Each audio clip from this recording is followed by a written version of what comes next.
ನುಡಿದಂತೆ ನಡೆದಿರುವ ಮುಳಬಾಗಿಲು ತಾಲೂಕಿನ ಸಮಾಜ ಸೇವಕರು ಹಾಗೂ ಕಾಂಗ್ರೆಸ್ ಮುಖಂಡರಾದ ಕೊತ್ತೂರು ಡಾಕ್ಟರ್ ಆರ್ ಅಂಜುಬಾಸ್ರವರು. ಹೌದು ವೀಕ್ಷಕರೇ, ತಾವೆಲ್ಲರೂ ಈ ದೃಶ್ಯಗಳಲ್ಲಿ ನೋಡಬಹುದು. ನಮ್ಮ ಮುಳಬಾಗಿಲಿನ ಅರ್ಜುನ ಪ್ರತಿಷ್ಠಾಪಿತ ಶ್ರೀ ಆಂಜನೇಯ ಸ್ವಾಮಿ ದೇವಸ್ಥಾನದ ಆವರಣದಲ್ಲಿ ಶೆಡ್ ನಿರ್ಮಾಣ ಆಗ್ತಾ ಇದೆ. ಆ ಶೆಡ್ ನಿರ್ಮಾಣಕ್ಕೆ ಮಾನ್ಯ ಕೊತ್ತೂರು ಡಾಕ್ಟರ್ ಆರ್ ಅಂಜುಬಾಸ್ರವರು ಮೊದಲೇ ಅವರು ನನ್ನ ಕೈಲಾದಷ್ಟು ನಾನು ಸೇವೆ ಮಾಡ್ತೇನೆ ಎಂಬ ಆಶ್ವಾಸನೆಯನ್ನು ಕೊಟ್ಟಿದ್ರು. ಆ ಆಶ್ವಾಸನೆಯ ಮೇರೆಗೆ ದಿನಾಂಕ 13/1/2026 ದೇವಸ್ಥಾನ ಸಮಿತಿಯ ಅಧ್ಯಕ್ಷರಾದ ಸುಹಾಸ್ ಶೆಟ್ಟಿರವರಿಗೆ 5 ಲಕ್ಷ ರೂಪಾಯಿಗಳ ಚೆಕ್ ಅನ್ನು ಹಸ್ತಾಂತರ ಮಾಡಿದ್ದಾರೆ. ಅದೇ ರೀತಿ ಆ ಸಂದರ್ಭದಲ್ಲಿ ಅಂಬ್ಲಿಕಲ್ ಪಂಚಾಯಿತಿಯ ಮುಖಂಡರಾದ ಮಲ್ಲಿಕಾರ್ಜುನ ರೆಡ್ಡಿರವರು ಕೂಡ ಹಾಜರಿದ್ದರು ಮತ್ತು ಇತರೆ ಮುಖಂಡರು ಕೂಡ ಹಾಜರಿದ್ದರು. ಮುಕ್ಕೋಟಿ ದ್ವಾದಶಿ ಕಾರ್ಯಕ್ರಮದ ಪ್ರಯುಕ್ತ ಡಾಕ್ಟರ್ ಅಂಜುಬಾಸ್ರವರು ಅವತ್ತು ನಾನು ಮರ್ತಿಲ್ಲ, ಮೊದಲು ಏನ್ ಹೇಳಿದ್ದೆ ಆ ಮಾತಿನ ಪ್ರಕಾರ ನಾನು ಈ ಶೆಡ್ ನಿರ್ಮಾಣಕ್ಕೆ ನನ್ನ ಆರ್ಥಿಕ ಸಹಾಯ ಇರುತ್ತೆ, ನಾನು ಕೊಡ್ತೀನಿ ಅಂತ ಮಾತನ್ನು ಹೇಳಿದ್ರು.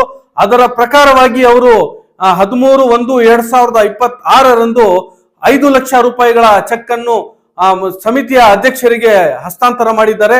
ಇದೇ ರೀತಿ ಅವರ ಸೇವೆ ನಮ್ಮ ಮುಳಬಾಗಿಲು ತಾಲೂಕಿನಾದ್ಯಂತ ಮುಂದುವರಿಸಲಿ. ಅವರು ಯಾವ ರೀತಿ ಮೊದಲಿನಿಂದ ರಾಜಕೀಯವಾಗಿ ಮತ್ತು ರಾಜಕೀಯೇತರ ಪಕ್ಷಾತೀತವಾಗಿ ಸೇವೆ ಸಲ್ಲಿಸಿಕೊಂಡು ಬರ್ತಾ ಇದ್ದಾರೆ, ಅದೇ ರೀತಿ ಅವರ ಸೇವೆ ಮುಂದುವರಿಯಲಿ ಮತ್ತು ನಮ್ಮ ಮುಳಬಾಗಿಲು ತಾಲೂಕಿನಲ್ಲಿ ಅವರು ರಾಜಕೀಯವಾಗಿ ಬೆಳೀಲಿ ಅಂತ ನಾವು ಕೂಡ ಆಶಿಸ್ತೀವಿ. ಯಾಕಂದ್ರೆ ಅವರು ಸೇವೆ ಮಾಡ್ತಾ ಇರೋದು ತಾವು ಕೂಡ ನೋಡ್ತಾ ಇರ್ತೀರಾ.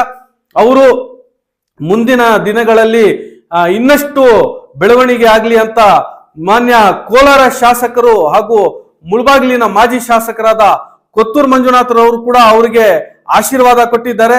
ಮುಂದಿನ ದಿನಗಳಲ್ಲಿ ಒಳ್ಳೆ ಸ್ಥಾನಮಾನಗಳನ್ನು ನಿಮ್ಗೆ ಕೊಡ್ತೀವಿ ಅಂತ ಅವರು ಕೂಡ ಮಾತು ಕೊಟ್ಟಿದ್ದಾರೆ.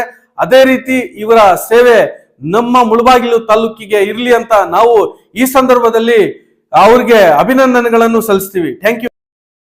ಬಂದ್ಬಿಟ್ಟು ಇದೇ ಆಂಜನೇಯ ದೇವಸ್ಥಾನಿಗೆ ಇನ್ನ ಒಂದು ನಾನು ಸುಹಾಸ್ ಅನ್ನವ್ರಿಗೆ ಹೇಳಿದ್ದೀನಿ, ಇಲ್ಲಿ ಮುಂದುಗಡೆ ಸೀಟ್ ಹಾಕೊಡ್ತೀನಿ ಅಂತ. ನೀವೇನ ಮರ್ತೋಗ್ಬಿಟ್ಟಿದ್ದೀರನೋ? ನಾನು ಮರ್ತಿಲ್ಲ. ನಮ್ದು ಯಾವ್ದೋ ಒಂದು ಕಾರ್ಯಕ್ರಮ ಇತ್ತು, ಅದು 2026 ಇನ್ನೇನು ಬಂದ್ಬಿಟ್ಟು ನಾಳೆಗೆ ಬೀಳುತ್ತೆ.